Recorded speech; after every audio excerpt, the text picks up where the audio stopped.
And let's say just right here. Okay, so let's paint, say we want to paint just this piece really quickly. Oh, sorry, it's bouncing around a little bit.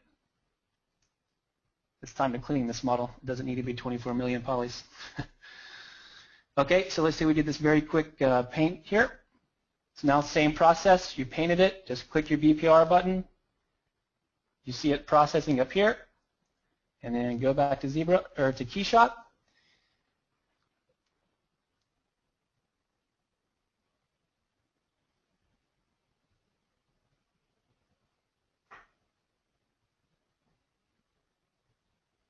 And wait for it to process my entirely too big model. And it doesn't look like it came on this one. Let me just pop this in one more time. BPR one more time.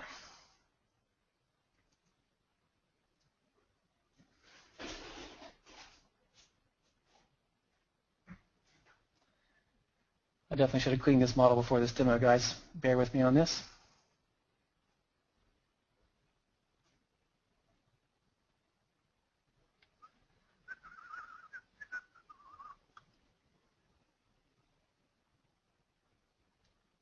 Boom, and there you go. So you can see our polypaint carried over.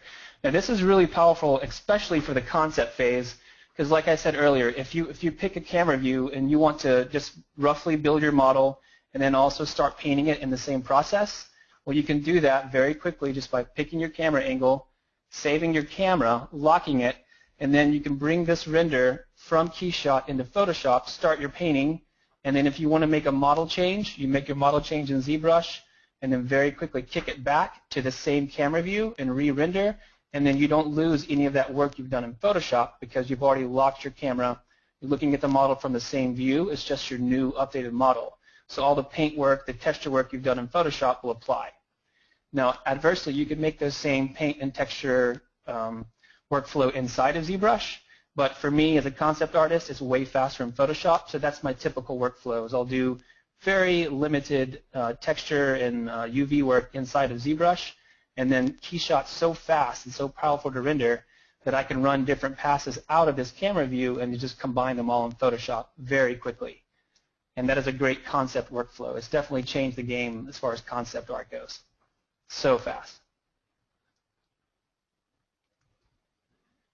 And that's... Jump in here real. Sure, buddy. Can you hear me? Yes, sir. Yeah, so I noticed that the original poly paint you had, or when you added that green, it didn't transfer over. And I just wanted to note that when you do transfer over your poly paints like you have now, and you drag and drop a material onto your part, you'll actually see there's a modifier key, a little message that pops up at the top of the real-time window. So why don't you grab one of those materials there, and you see you can hold Alt to retain textures. Oh, awesome. And when you do that, that'll retain your poly paint information, although the Axalta material that you're using, that does not support color maps, so you'll have to use, say, a paint or a plastic or, yeah. Maybe I didn't hold Alt. Let's try it one more time. Does this paint material work with that? No, it's not. Yeah, try just a shiny plastic.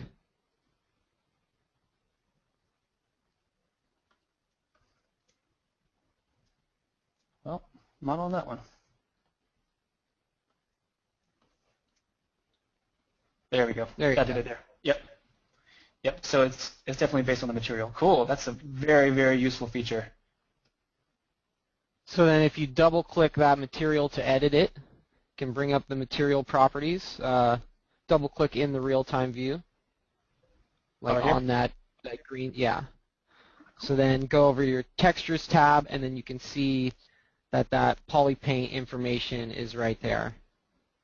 That's great. So that's actually a matte cap. So yeah, KeyShot supports the transfer of matte caps as well as poly paints, and also texture maps as well. So if you've UV map some textures onto your model, all of those will transfer over. Yep. And again, All right. this model does not have any texture maps because the concept workflow, I typically won't texture very much in that because I'll do most of my texturing in Photoshop. It's faster, it's cleaner, and for concept art, speed is the name of the game.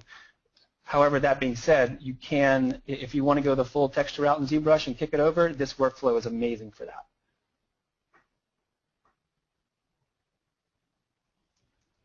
Yep. Rex, do you have anything else you want to cover here? The workflow is so straightforward, so quick, so powerful and easy. Not at the moment. Why don't you go ahead and add some lighting and maybe make some tweaks back in ZBrush and push those over. Sure, yeah.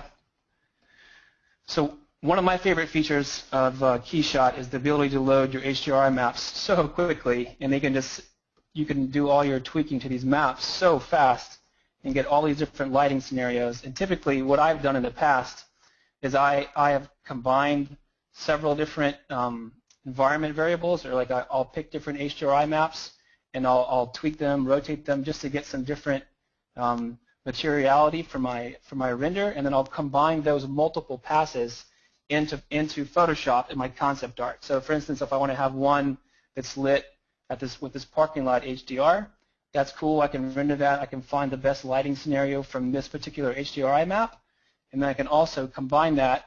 So I would render this in Photoshop, and then start to paint this in, and then I could also very quickly go in, pick a new HDRI map, and get a completely different lighting scenario so fast that it makes a super powerful way to do your concept art. Just pick a dock here. So this is one of my favorite features, is to very quickly just get quick different lighting scenarios on your model, and then render those passes separately in Photoshop and comp them in. That's super powerful and so fast. You can see how fast this thing is. It's pretty amazing. So we can go back into ZBrush, make some more sculpting changes. Let's just pick this wing here. Maybe a piece of model that's not super high poly count. So I didn't optimize this. Stretch this guy out. Rotate it a bit. I'll put this guy back into place.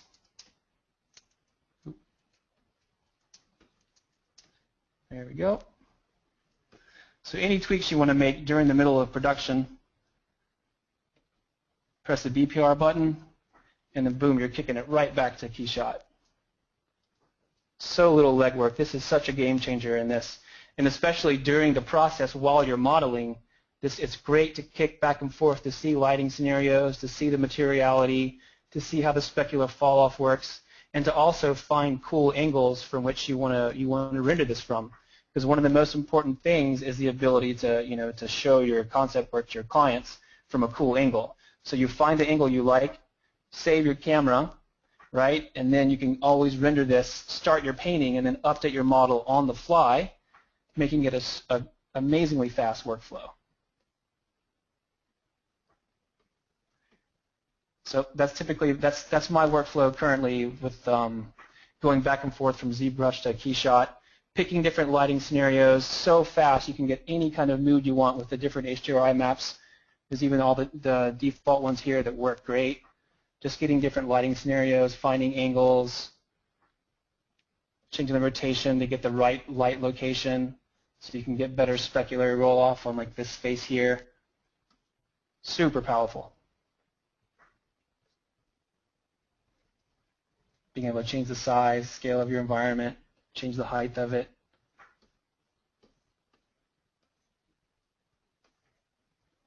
Very, very powerful software. Okay, so that's pretty much the basics of it. It's so simple. You just make any tweaks you want in ZBrush. Make sure you have your KeyShot set up here, and then just go to your BPR tab and it'll kick it right over. And hopefully you guys will work much smarter than me and optimize your model and not have a 24 million poly model that bogs things down. But you can see how even a model this heavy can be very, very quickly kicked over in just a matter of seconds. You have it here in KeyShot. Very amazing. and a total game changer, especially for concept art, where speed is the name of the game.